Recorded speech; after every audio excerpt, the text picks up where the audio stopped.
खबर शामिल करते हैं गुजरात से। हमारे क्राइम रिपोर्टर काशी चौधरी की रिपोर्ट के मुताबिक गुजरात थाना रहमानिया पुलिस की मुजरमान, इश्तहारियों, मंशियात फरोशों और नाजायज असला बरदारों के खिलाफ कार्रवाइयां। 4 मुलजमान गिरफ्तार, 2 अदद राइफल, 223 बोर, 400 और मुजरिम इश्तहारी गिरफ्तार। तफसीलात के मुताबिक DPO गुजरात सैयद असद मुजफ्फर की ज़ेर क़यादत जिला भर में जॉइंट पेशा नासिर के खिलाफ कार्रवाइयां जारी हैं।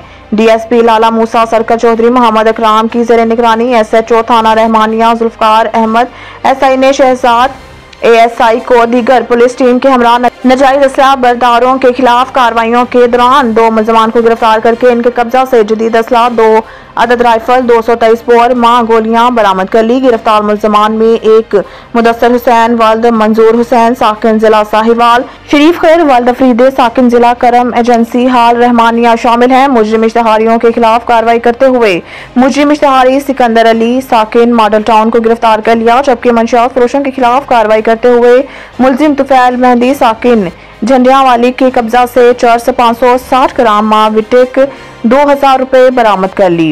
गिरफ्तार मुलजमान के खिलाफ अलग अलग मुकदमा दर्ज करके मजीद तफ्तीश का आगाज कर दिया गया।